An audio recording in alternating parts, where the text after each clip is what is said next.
bonne réputation. Nous continuons toujours sur la bonne réputation. Mais dimanche passé, on a parlé sur les premiers miracles de Jésus-Christ. Notre thème toujours c'est la bonne réputation.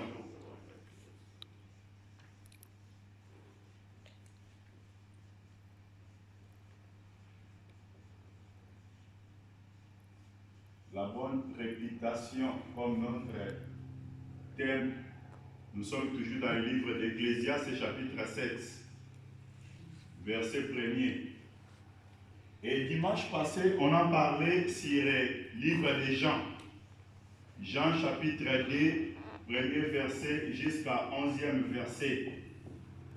Et là, nous sommes allés là-bas pour expliquer sur le premier miracle de Jésus-Christ. Le miracle de Jésus, c'était quoi?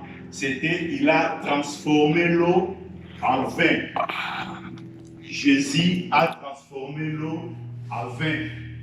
C'était le premier miracle de Jésus. Mais à quoi sert de parler du vin si nous parlons de la bonne réputation? Parce que la bonne réputation là est liée dans la vie comme ça. C'est-à-dire le miracle que Jésus a fait a donné une bonne réputation dans la vie de Jésus, dans son ministère. Shalom. Shalom. Parce qu'il a fait quelque chose que les hommes n'ont pas fait. Il a fait quelque chose qui était différent. Et les choses que Jésus a fait que son renommée aille plus loin. Mais pourquoi nous sommes allés là-bas pour parler du vin? Parce qu'on a parlé qu'il y avait première vin et deuxième vin. Alors la première vin, la Bible dit, c'était moins bon. Et la deuxième vin que Jésus est venu à donner, c'était le meilleur que le premier. Mais si le vin de Jésus était meilleur que le premier, si le vin de Jésus était meilleur que le premier, c'est-à-dire, parlant de vin, on a dit que dans le livre des Juges, je pense chapitre 9, verset 12 à 13, la Bible dit, les plantes, les arbres, ils sont allés pour chercher un arbre qui devait régner sur eux. Les arbres, ils ont marché pour aller chercher un arbre qui devait régner sur eux. Donc, c'est-à-dire, un arbre qui devait être roi. Ok? Et la Bible dit, ils sont allés contacter l'arbre de la vigne. Papa, est-ce que vous pouvez interpréter parce qu'il y a des frères qui écoutent le portugais. Si je peux sûrement pour de nous traduire comme aux irmãos que C'est pas facile. Non, c'est pas facile, mais Moi, les choses. Está. Ok, muito bem. Muito bem, irmão, deixa eu ver. Oui. Un arbre, les arbres, ils ont allé chercher un arbre. L'arbre qu'ils ont allé chercher, c'est l'arbre de la vigne. Ils ont dit que nous venons te solliciter afin que tu viennes être notre roi. La Bible dit que la vigne a répondu, est-ce que je renoncerai-je mon vin qui réjouit Dieu et qui réjouit les hommes? C'est-à-dire, nous sommes allés là-bas pour dire que pour donner l'explication des vins, l'explication ou le but de vin, le vin, il est là pour réjouir les cœurs des hommes. Donc, si Jésus est venu, quand Jésus est venu, s'il a fait premier miracle du vin, qu'il a transformé l'eau en vin, c'est-à-dire le but de Jésus, c'était pour donner la joie dans les cœurs des hommes. Son ministère, il est venu, sa mission, c'était pour donner la joie dans les cœurs des hommes.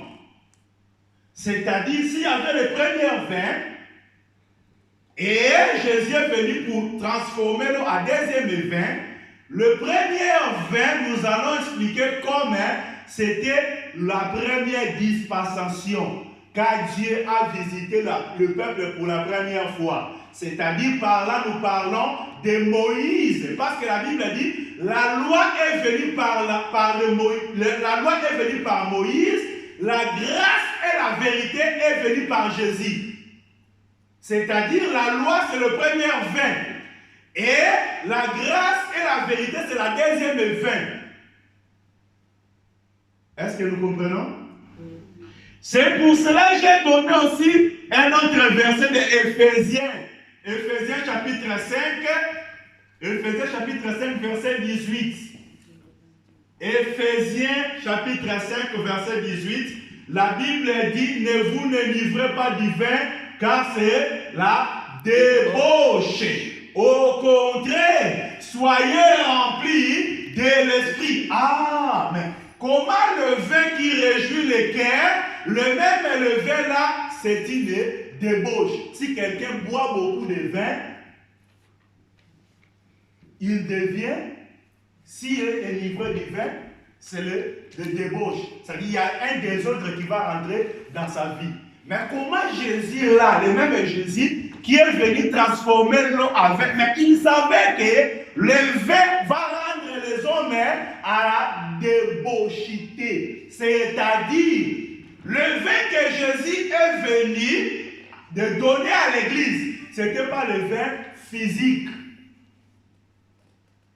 Le vin physique, là, c'était l'expression de le véritable vin. C'est pour cela, même avant de mourir, au début de son ministère, il a transformé l'eau en vin.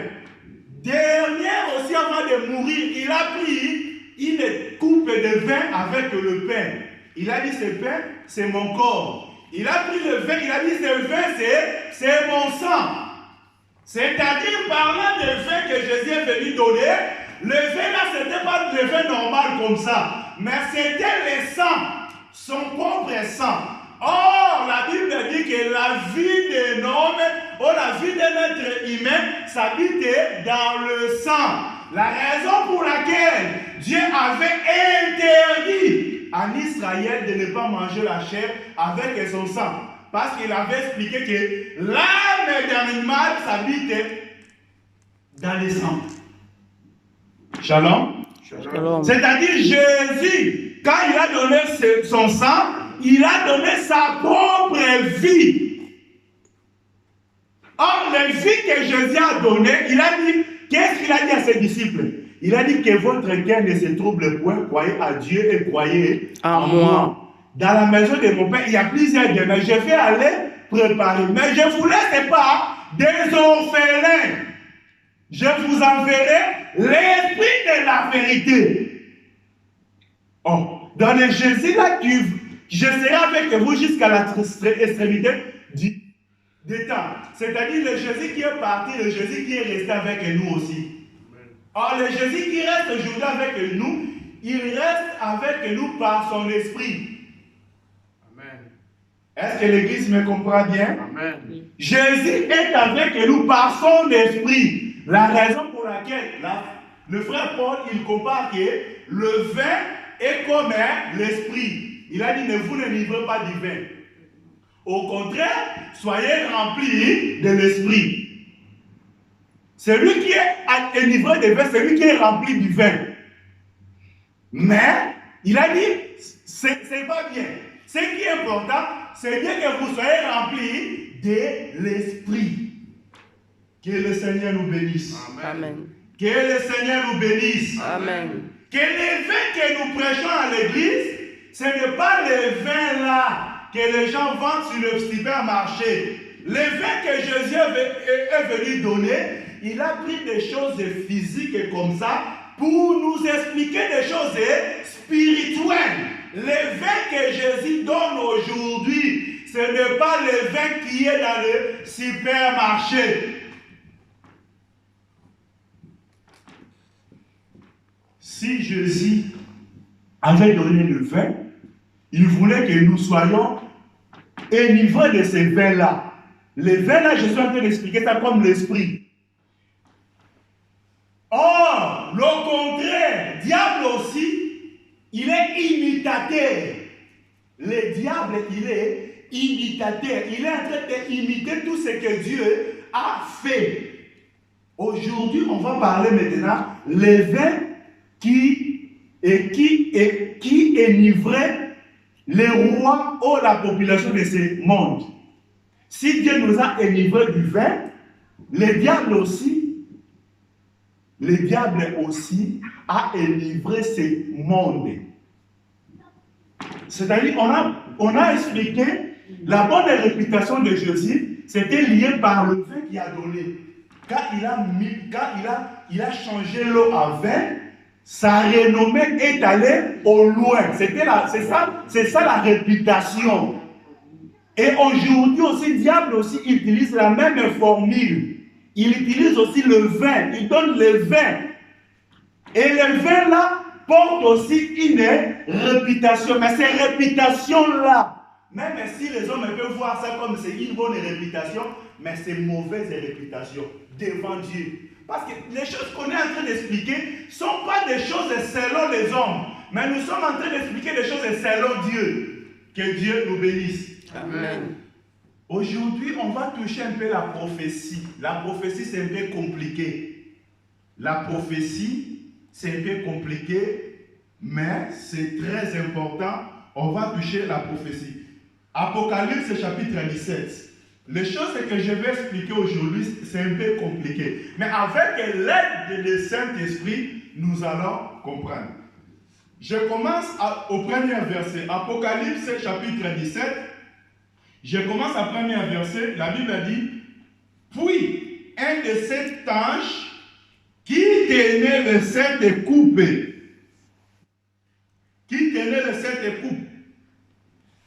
vint et il m'adressa la parole en disant, viens, je te montrerai le jugement de la grande prostituée qui est assise sur les grandes eaux.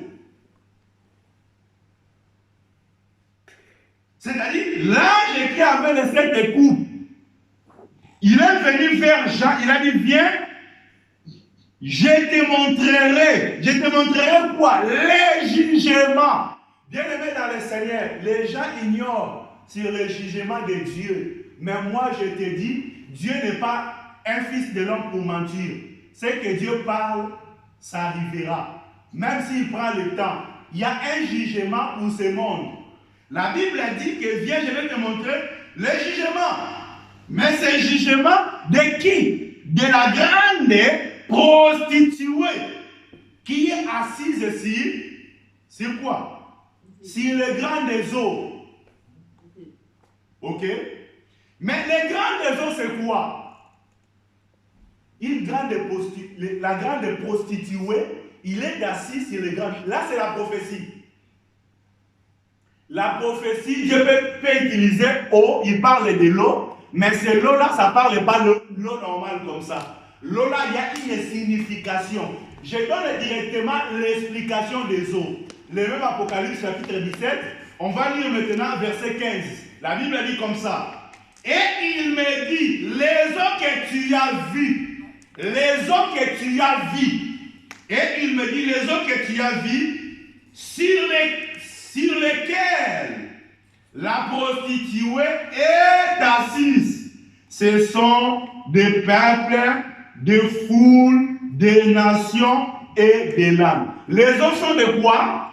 Les eaux c'est quoi? Sont des peuples, hein, des foules et de quoi? Des langues. Donc, quand on parle des eaux, on parle d'un peuple, un grand peuple. Shalom Église. Shalom. Donc quand Dieu parle qu'il y a des eaux, les eaux là, Dieu ne parle pas des eaux comme ça, mais il parle des grands peuples. Parce que c'est ça l'explication de la prophétie. On ne peut pas raisonner selon nos raisonnements. Les Écritures se répondent à eux-mêmes. La Bible dit et il me dit, les eaux que tu as vues, Quels sont ces eaux? C'est là où la grande prostituée, elle est assise. Et ces eaux-là sont des peuples, sont des langues. Que le Seigneur nous bénisse. Amen. Verset 2. Apocalypse 17, verset 2. C'est avec elle. C'est avec qui? La prostituée. C'est avec elle que le roi de la terre. C'est avec la prostituée que le roi de la terre. Le roi de la terre se sont livrés à la débauche.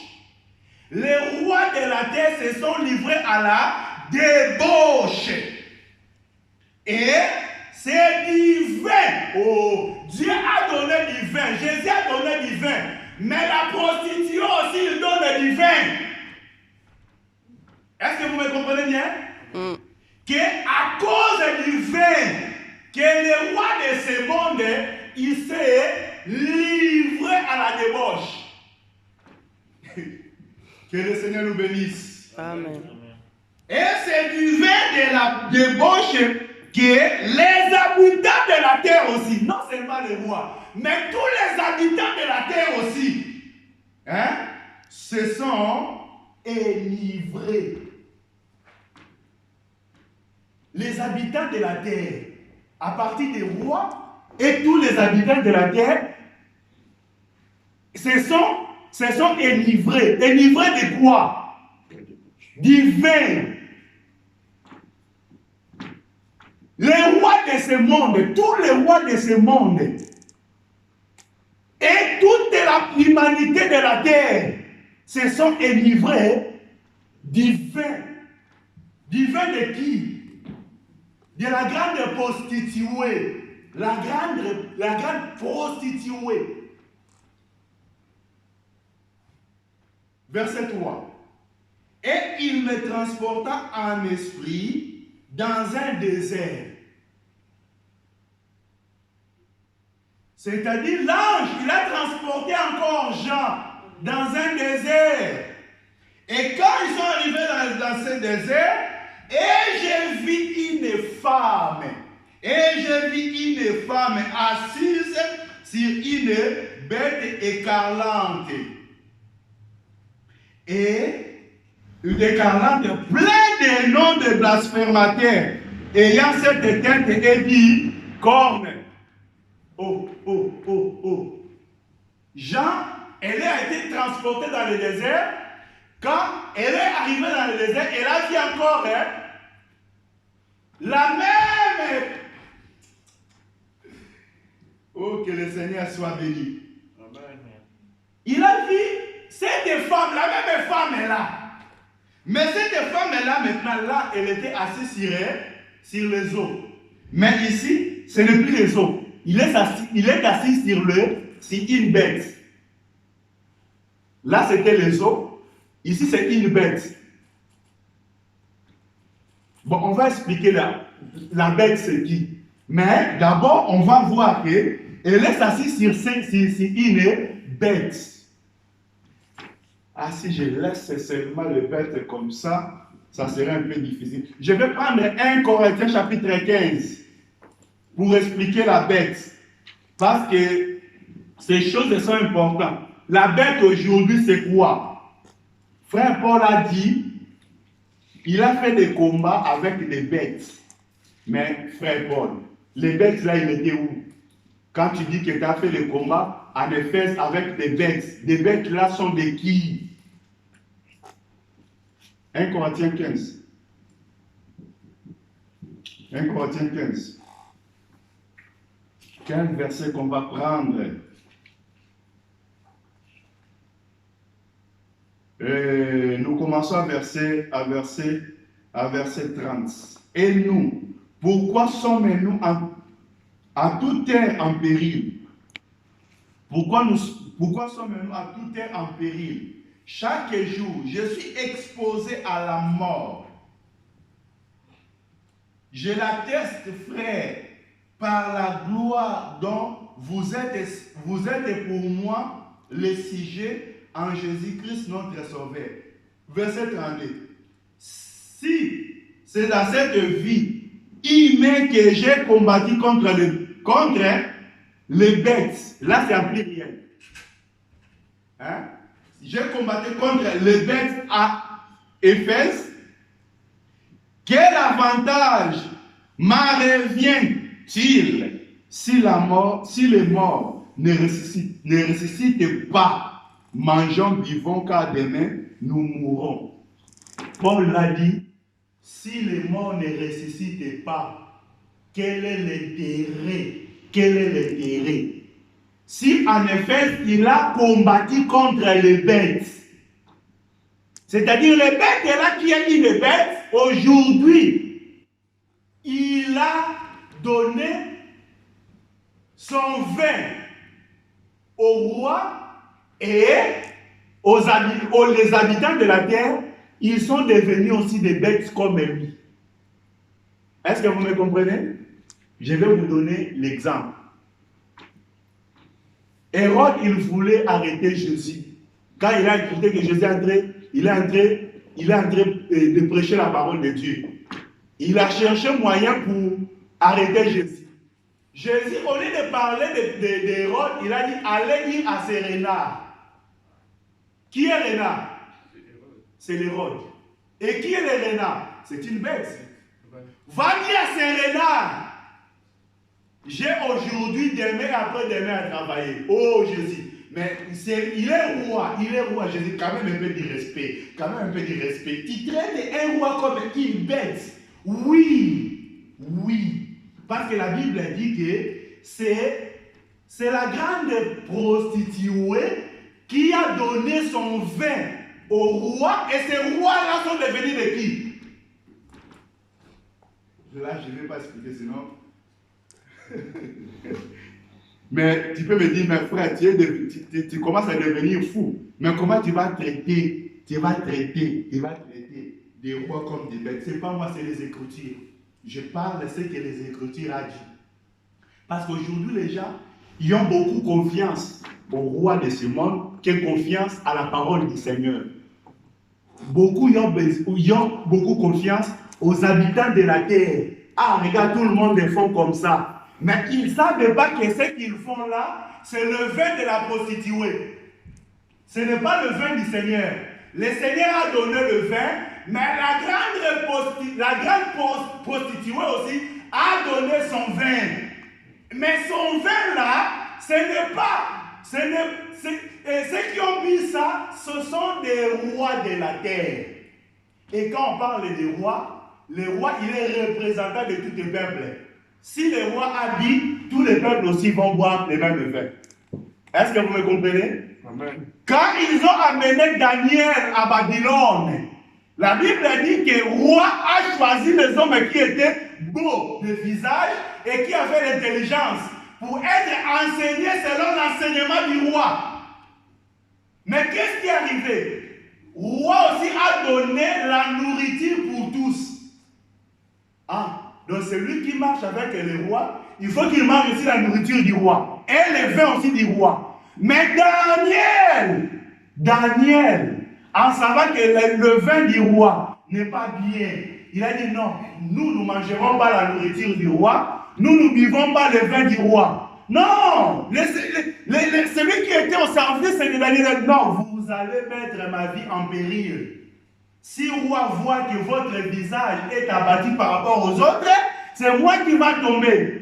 Daniel a dit, permettez-nous, essayez-nous seulement pendant 10 jours. Donne-nous l'eau à boire et les légumes à manger. Et tu verras au bout de 10 jours, si nous sommes bien, tu vas nous laisser continuer à manger les légumes et le vin, et l'eau, pardon. La Bible dit, il a essayé pendant 10 jours.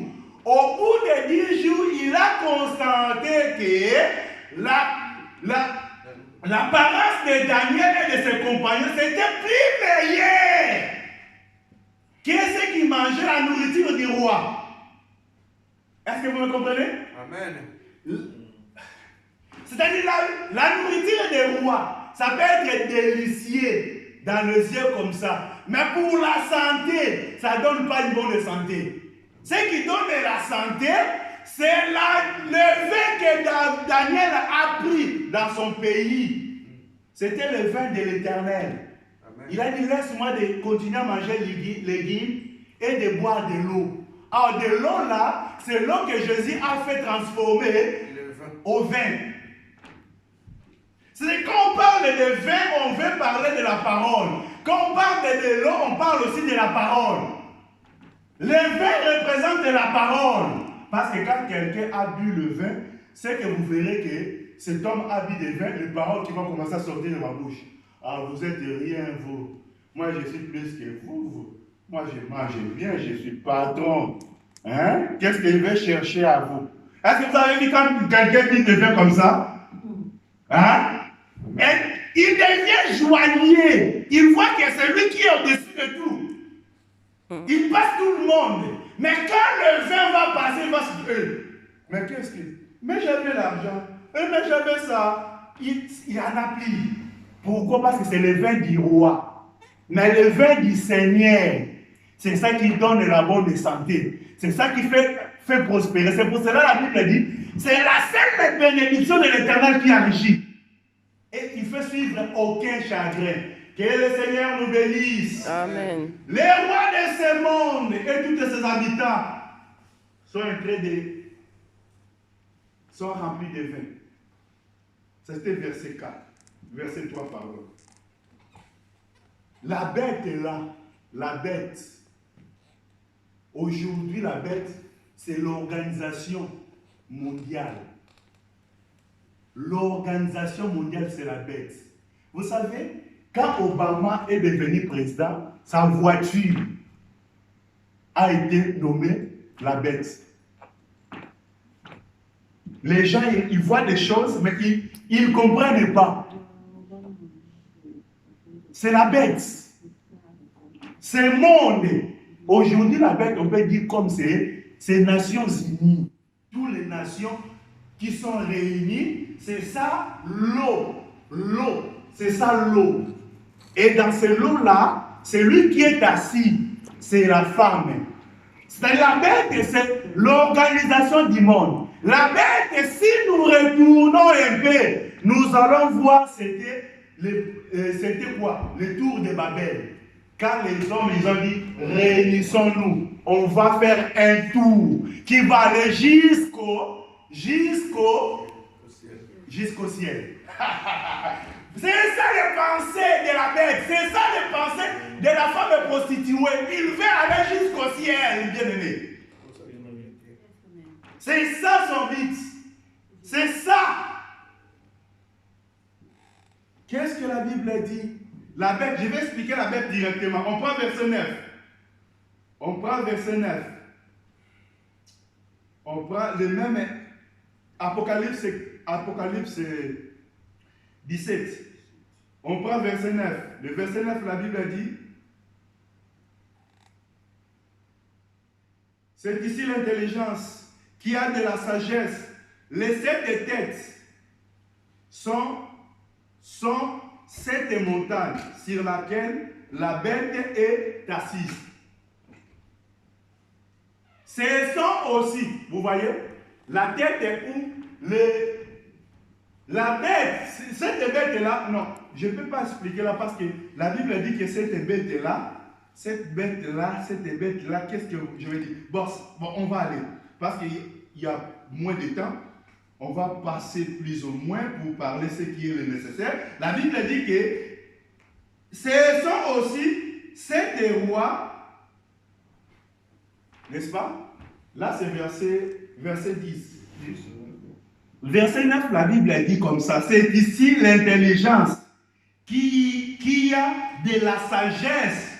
Celui qui a de la sagesse. Dans l'intelligence, celui qui a de la sagesse, il va comprendre. Il va comprendre qui? Il va comprendre c'est quoi la bête. Et la bête est là, il a dit que c'est les 7 têtes de la bête sont 7 montagnes. Oh, là c'était l'eau, là c'était la bête, là maintenant c'est 7 montagnes. 7 montagnes sur laquelle la bête est assise. Oh! Vous voyez, que quand on parle de la montagne, on parle d'élévation. Celui qui est élevé. Celui qui est élevé sont des rois. la montagne représente aussi les rois. La Bible ajoute, c'est pour cela l'explication dans le verset 10. Ce sont aussi 7 rois. Combien de rois? 7 rois. Écoutez, la Bible dit 5 sont tombés. 5 de ces rois sont tombés. Un existe. L'autre n'est pas encore venu. Et quand il sera venu, il doit rester un peu de temps. Shalom.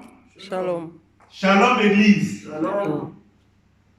La bête est là. Ce sont aussi les 7 rois. Ces 7 rois, il y avait 5 qui sont déjà tombés. Mais tant que nous vivons, il y a un qui existe, qui opère. Mais il est en train d'opérer dans le mystère. Ok? Il opère aujourd'hui dans le mystère. C'est dans la cachette. C'est le 6e. Et le 7e encore, il fera quoi? Il viendra. De là, c'est futur. Mais quels sont ces rois? Si on parle des saints, on est en train de parler sur les rois ou les empires, les dominations qui ont dominé. Quand on parle des rois, ce sont les empires. Or, dans les 5 qui sont tombés, vous voulez que je cite? Les 5 qui sont tombés, les 5 rois qui sont tombés. Est-ce que vous avez besoin d'explication de ça? C'est très important. Les 5 qui sont tombés, les premiers, c'était l'empire de l'Égypte. Il est déjà tombé. C'est l'Égypte qui a dominé le monde entier. C'est lui qui donnait les lois partout. Le deuxième, c'est Assyrie. C'est Assyrie, le roi Assyrie, qui a dominé aussi sur le monde. Le troisième, c'est Mèdes et Perse. Il est déjà tombé. Le quatrième, c'est la Grèce. C'était la Grèce, l'empire Grèce. Est déjà tombé. Le 5e, c'est l'empire romain. L'empire romain est déjà tombé aussi. Et le 6e, aujourd'hui, il est là, mais il est dans le mystère. Oh, je vais donner un verset. 1 Thessaloniciens 2. Je vais donner ce verset-là, après on va retourner. 1 Thessaloniciens, chapitre 2, la Bible dit que le ministère de l'iniquité agit.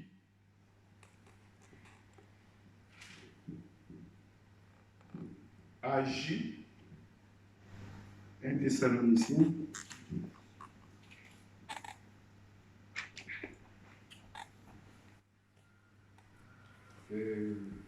Non, c'est 2 Thessaloniciens. C'est 2 Thessaloniciens 2.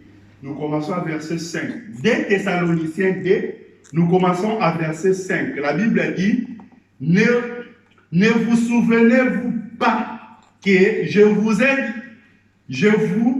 disais ces choses lorsque j'étais encore chez vous. Et maintenant, vous savez ce qui les retient, afin qu'ils ne paraissent qu'à son temps. Afin qu'ils se paraissent qu'à son temps. Ok? Car le mystère de l'iniquité agit déjà. Ok? Le mystère de l'iniquité. Dans le mystère des vins, mais ces vins-là, c'est de l'autre côté. Le mystère de l'iniquité agit déjà. Ok? Agit déjà. Et maintenant, vous savez ce qui les retient. Afin qu'ils paraissent à son temps. Car le mystère de l'iniquité agit déjà. Il faut seulement que celui qui les retient encore ait disparu. Aujourd'hui, le ministère là, il est là. les 5 royaumes qui est tombé. Mais il y a un royaume qui est là. Mais aujourd'hui, il n'y a pas la force. Pourquoi? Parce qu'il y a quelque chose qui les retient. C'est qui? C'est la présence de l'Église. Ce qui fait que le 6e roi là ne paraissent pas avec toute la force. C'est l'Église qui les retient. Est-ce que l'Église, vous comprenez un peu? On va retourner là-bas. L'Apocalypse, on va prendre maintenant Apocalypse chapitre 13. C'est la prophétie. Il faut qu'on lise beaucoup. C'est la prophétie. Apocalypse verset 13. Apocalypse chapitre 13, pardon. Je commence à premier verset. Puis j'ai vu monter dans la mer une bête qui avait 10 cornes. Et 7 têtes. Et sur ces cornes, 10 diadèmes. Et sur ces têtes, des noms de blasphème. Le nom de blasphème. La bête que je vis était.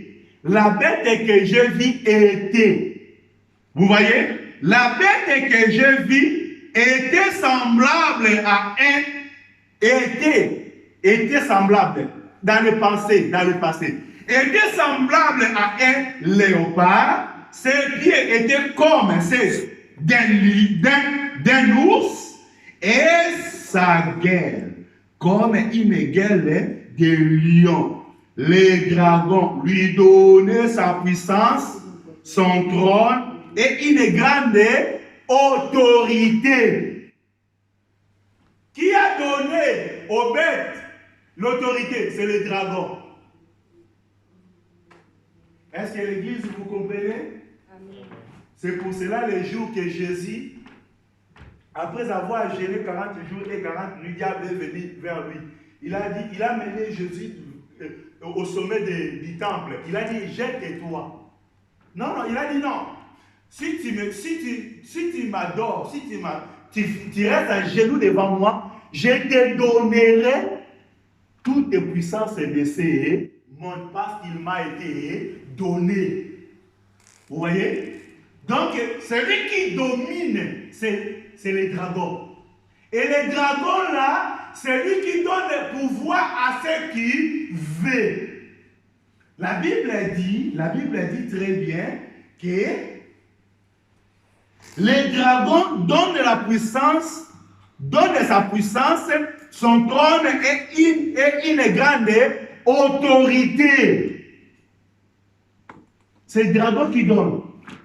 Les rois de ce monde, tous ces rois, quand ils deviennent c'est les dragons qui donnent cette autorité. La raison pour laquelle, quand quelqu'un est élu comme un roi, il va passer quelque part dans le monde. Vous savez c'est où? C'est où? Quand quelqu'un est devenu roi, il y a une personne qui va aller pour partager avec. C'est qui? C'est la Pape. À Rome. Mais Rome, c'était le 4e. Le 4e roi. C'est 5e. Donc, il a aussi le 6e aujourd'hui. On va lire ça. Écoutez maintenant. Écoutez verset 2. Verset 3 maintenant. Et je vis l'une de ces têtes. Des têtes de qui? De la bête. Ok? Et je vis l'une de ces têtes comme blessée à mort. Le temps que nous traversons, c'est le temps où le 6e roi, il est blessé à mort. Est-ce que vous me comprenez? Il n'est pas mort, il est là, mais il est blessé à mort. C'est-à-dire qu'il n'a plus sa force qu'il avait.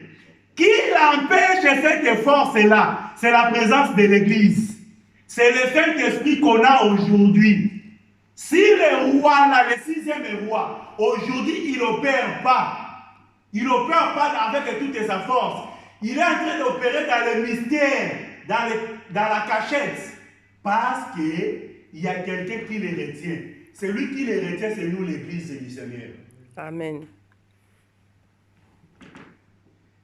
Il est blessé à mort. Et, m'écoutez, mais sa blessure mortelle, je ne sais pas si vous êtes entré, vous êtes là.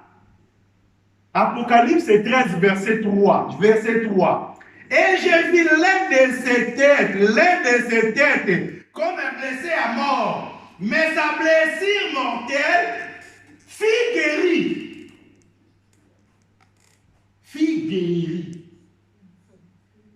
Sa blessure sera guérie. Quand la Bible dit sa blessure fut guérie, c'est quand il va s'élever comme le 7e. Quand l'état de la faiblesse va terminer, il va s'élever maintenant comme le 7e roi. Ok? Aujourd'hui, il est blessé. Écoutez, sa blessure mortelle fut guérie, remplie d'admiration. La terre entière suivit la bête. La terre entière va suivre la bête demain. Aujourd'hui, il est faible. Comme il est faible, il travaille dans le mystère, dans la cachette. Et quand sa blessure sera guérie, toute la terre sera à l'admiration de cette bête et toute la terre vont suivre ces bêtes. L'organisation mondiale, aujourd'hui, il arrive à accomplir tous ses projets. Parce que l'Église est là, nos prières sont là, nos prières empêchent qu'ils travaillent à toute totalité, à toute leur force. Quand ils sont en train de préparer des choses, nous prions et nos prières, il est en train de pénaliser leur plan. Mais quand l'Église ne sera pas là, sa blessure sera guérie. Quelqu'un qui est blessé, il perd quelques forces. Mais quand la blessure est guérie, il récupère la force qu'il avait avant. Que le Seigneur nous bénisse. Amen. Et quand il serait guéri, tout le monde entier, ils seront admirés de cette bête. Qu'est-ce qu'ils vont faire? La Bible dit, la terre entière suivit la bête. Non seulement suivit la bête, écoutez, verset 4. Et il adorait les dragons. Ils ne vont pas adorer la bête, mais ils vont adorer les dragons. Et il adorait les dragons qui avaient donné l'autorité à la bête. C'est les dragons qui ont donné l'autorité à la bête. Ils ne vont adorer pas la bête, mais ils vont adorer les dragons qui ont donné l'autorité à la bête. La Bible dit encore, et il adorait la bête en disant, qui est semblable à la bête? Qui est semblable à la bête? Et il lui fit donner une bouche, proférer des paroles arrogantes et des blasphèmes. Il lui fit donner le pouvoir d'agir pendant 42 mois. Ah, les Écritures est bien. Donc, quand la bête, il aura ce pouvoir-là, mais il aura ce pouvoir-là pendant 42 mois. 42 mois. C'est quoi 42 mois dans la Bible? C'est très important. C'est-à-dire, Dieu, quand il donne l'autorité, quand il laisse les dragons opérer, ces dragons-là, à sa limite, bien aimé, à sa limite, il ne va pas déborder à sa limite. Et sa limite, là, ça sera pendant 42 mois. Or, 42 mois, c'est quoi? Si on fait les calculs, parce qu'on est bien à l'école, si on fait 42 mois, fois combien? Un mois est égal à combien de jours? 30 jours. On va faire 0 fois 2 est égal à 0. 0 fois 4 est égal à 0. 3 fois 2 est égal à 6. 3 fois 4 est égal à 12. On fait l'addition. On arrive à combien? 1260 jours. Si on fait 1260 jours divisé par 365 jours, ça va nous donner 3 ans et demi. Il y a des calculs aussi dans la Bible. Hein? Il y a des calculs dans la Bible. Mathématiques, ça se trouve dans la Bible. Mais là, si tu divises 365 jours divisé par 3, ça donne combien? Attends, je fais un calcul directement. Soit 365 fois 3. Ici, on a 15. Hein? 3 fois 5. 3 fois 5, 15. C'est 15. On met 5. Je retiens 1. 3 fois 6, 18, plus 1. C'est 9. Je retiens 1. 3 fois 3, c'est 9. Plus 1, c'est 10. 1195. Donc, si tu fais 1260 moins 1095, vous verrez que ici il y a 5, il y a 5, ici 5, ça nous donne 6, ça nous donne 1. 165 jours. 165 jours, c'est la moitié d'une année. 165 jours, c'est à peu près la moitié d'une année. C'est-à-dire, si ici on a moitié, ici on a 3 ans, ici on a 3 ans, ici on a moitié, c'est ça 3 ans et demi. Est-ce qu'on a su bien? C'est-à-dire, le temps que Dieu a donné pour la bête manifestée, ça sera 3 ans et demi. Ça sera pour 3 ans et demi.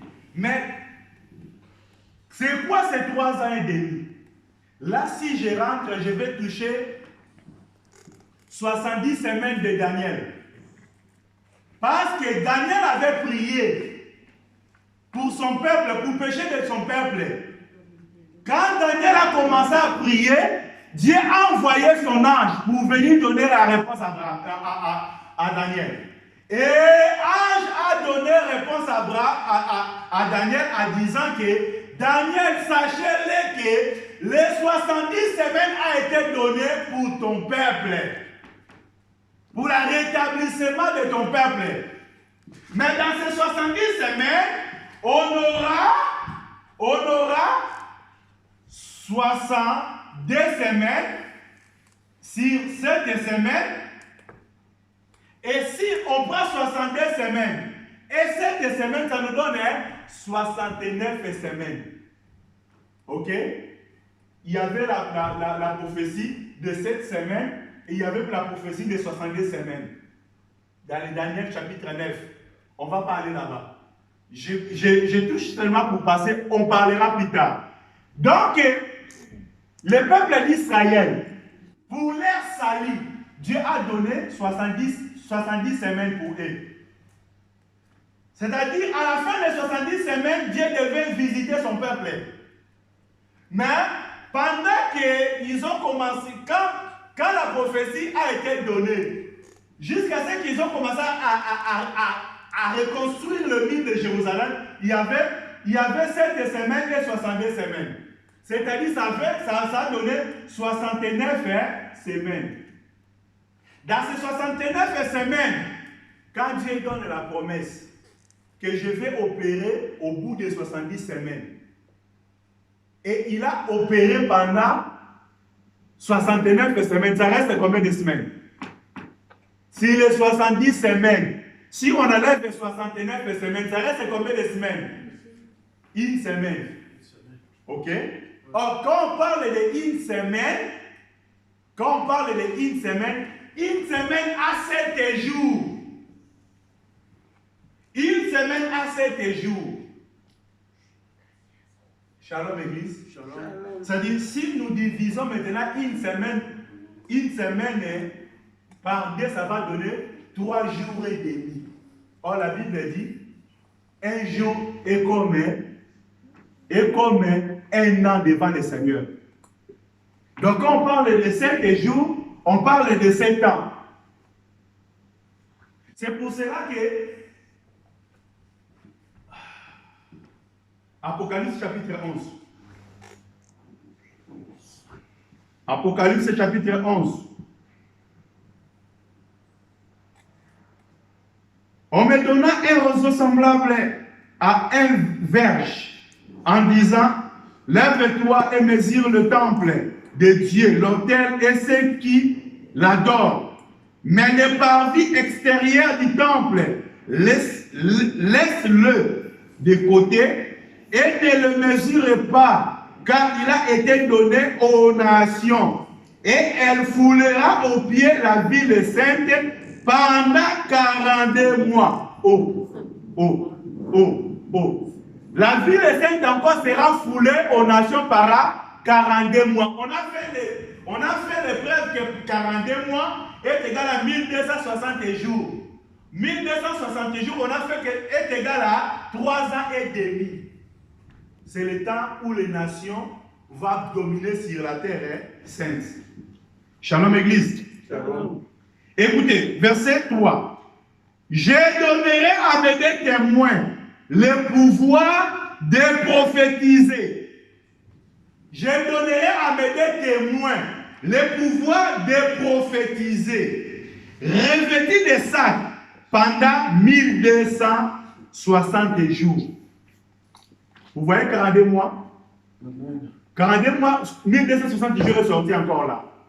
Donc, dans ces 3 ans et dans ces 7 ans-là, il y aura 3 ans et demi qui sera donné pour les deux témoins. Les 3 ans et demi, le reste, ça sera pour la bête. Ok? Amen. Ce sont des choses compliquées pour expliquer et pour comprendre, mais c'est important. Il faut que vous ayez la connaissance de ça. Parce qu'aujourd'hui, le vin de la grande prostituée est répandu sur la terre. Commençant des rois, leurs lois qu'ils peuvent voter. Même si ils disent que non, ils ont voté la loi là est bien pour nous. Mais sachez-le, c'est le vin de la grande prostituée. C'est le vin de la grande prostituée. Vous savez, quand diable est venu dans le jardin d'Éden, même il a porté de belles paroles à Ève et Adam, mais ces belles paroles étaient seulement pour ruiner leur vie. Est-ce que vous me comprenez? Amen. Les lois, les hommes de ce monde, les rois de ce monde, même s'ils peuvent voter des lois, ils disent que ces lois-là, c'est pour protéger les enfants. Mais ces lois-là, c'est pour ruiner la vie de nos enfants. Si ces lois-là ne correspondent pas à la parole du Seigneur, mes enfants, vous devez écouter la parole du Seigneur plus que les lois de ce monde. Vous devez garder plus la parole du Seigneur que les lois, les statuts de ce monde. Parce que les statuts de ce monde, c'est pour nous ruiner. C'est le vin de la grande prostituée. C'est le vin de la grande femme qui est assis sur cette roi. Écoutez, verset 4, Apocalypse 11. Ce sont les deux témoins là, ce sont les deux oliviers et les deux chandeliers qui se tiendra devant l'Éternel, qui se tiendra devant le Seigneur de la terre. Si quelqu'un veut leur faire du mal, du feu sort de leur bouche et dévore leurs ennemis. Et si quelqu'un veut leur faire du mal, il faut qu'ils soient tués par cette manière. Ils ont le pouvoir de fermer le ciel afin qu'il ne tombe point de pluie pendant les jours de leur prophétie. Et ils ont le pouvoir de changer l'eau à sang. Or, qui a changé l'eau à sang? C'est Jésus. Parce que le vin, c'est le sang. Mais les deux témoins là aussi, il y aura ce pouvoir de changer l'eau à sang. Et de frapper la terre de toute espèce de plaie. Chaque fois qu'ils le voudront. Mais écoutez. Mais quand ils auront achevé leur témoignage, la Bible dit que la bête qui monte de l'abîme, leur feront la guerre, les vaincra et les tuera. Shalom. Les deux prophètes là, il y aura le temps de 1260 jours de leur prophétie. Ils vont prophétiser pendant 3 ans et demi. Mais quand ils vont finir leurs 3 ans et demi, il y aura une bête qui va monter de l'abîme. L'abîme, c'est quoi? C'est les nations. L'abîme, c'est les peuples qui sont dans les ténèbres. Aujourd'hui, le monde est sous les ténèbres. La lumière, c'est la parole. Les gens qui ne croient pas la parole sont dans les ténèbres. Et la bête sortira de là. Après 3 ans et demi, il va faire la guerre contre les deux témoins. Que le Seigneur nous bénisse. Amen. La terre est sous la débauche du vin de la grande prostituée. Que le Seigneur nous bénisse. Amen. On aura temps de continuer, mais nous allons prier. Pourquoi nous sommes allés là-bas? Pour dire que nous ne devons pas avoir la confiance dans ce monde, les rois de ce monde, les systèmes de ce monde, tout ce qui se passe autour de nous. Tu ne peux pas avoir toute la confiance. Il faut avoir la confiance à ton Dieu qui t'a appelé. Nous sommes un peuple mis à part. Nous sommes dans le monde, mais nous ne sommes pas de ce monde. Amen. Dieu nous a appelés dans ce monde. Mais nous ne devons pas se comporter comme les gens de ce monde. Amen. Si tu attends réellement le Seigneur, sache-le que tu n'es pas un peuple de ce monde, mais tu es un peuple céleste. Amen. Tous les systèmes de ce monde sont pour toi. Que le Seigneur nous bénisse. On va prier, remercier le Seigneur pour la parole qu'on a écoutée. Seigneur, merci pour ton amour. Merci pour ta grâce. Merci pour tes bienfaits. Merci pour la parole que tu nous as donnée, Seigneur. Sois loué. Sois élevé, Seigneur. Sois loué, sois adoré, car tu es le véritable Dieu. Seigneur, sois béni. Seigneur, sois béni. Seigneur, sois béni.